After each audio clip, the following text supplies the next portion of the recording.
ShellBytes here. Today we're going to be looking at logic gates. So over here we have the simplest type of logic gate called the buffer gate. Any input that comes in is the exact same as the output. The only reason why we'd ever use a buffer gate is if a signal was running out of strength. Because in Minecraft, a signal can only travel for a certain amount of blocks before it will actually wear out. So we can use this buffer gate, which is made by a redstone repeater, to strengthen the signal. Now over here we've got a NOT gate. When we turn the lever on as it is, the output is off. When we turn it off, the output is on. So it basically inverts whatever signal comes into it. That's why it's commonly called an inverter. Over here is a type of logic gate called the OR gate. And that means that if this one or this one is on, then the output is on. This one here is the AND gate. There are multiple ways you can make an AND gate, so I've made a couple of them over here. I'm going to start by showing you this one. If this input and this input are on, then the output is on. Otherwise, the input is off. This is how it works. We combine two NOT gates, like this, NOT A and NOT B. Then we OR them together, and that makes NOT A or NOT B. Or alternatively, NOT A and B. We can just NOT the result, and then we have A and B. This one works in an identical way. We have A and B. These are then knotted using the redstone torches. And then up here, these are then ORed. The result is knotted in whichever direction you choose, and it will create A and B. Over here is a NAND gate. It will act identical to an AND gate, but the result is then knotted. There's actually a pretty cool thing, because with an AND gate, you end by knotting the signal. So we can just leave out that final knot, and we can actually speed our NAND up. So it's basically like we knot each of our inputs and then OR them, and then that's our NAND gate, sorry. So when the inputs are both on, then the output is off. Otherwise, the output is on.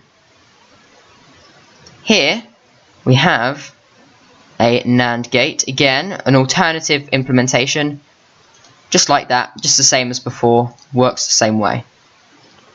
Now, over here is where we meet the XOR gate. This is crucial to learning about computers and how they work, because it is used for adding. So, the exclusive OR works like this. When one input is on, the output is on, like this. If this input is on, then the input is on as well.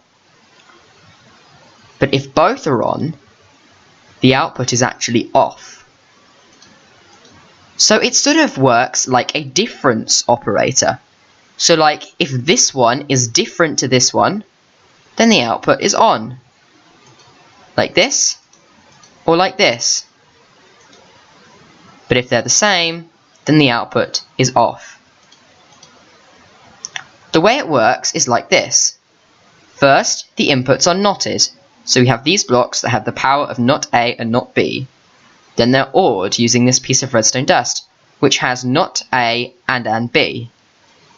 Then if we come around the other side, this is then knotted to make an AND gate. That is then ORed with each of these individual inputs, so we have NOT A or A and B. Or alternatively, NOT A or B, or alternatively, NOT A and NOT B. This is obviously the same over here, and when these are knotted and ORed together, you have A and NOT B, or B and NOT A.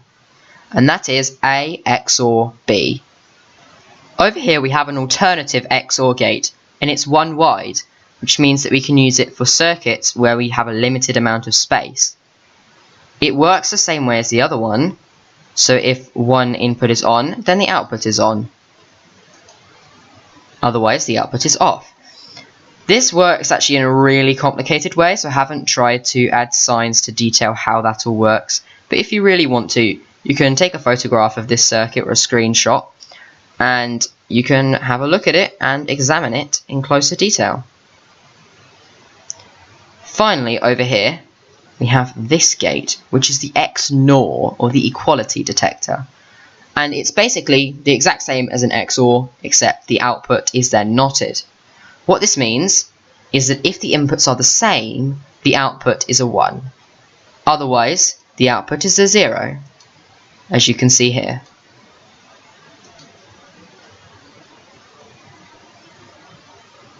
Thanks for watching. I'll see you in my next video, where we're going to be looking at advanced logic gates.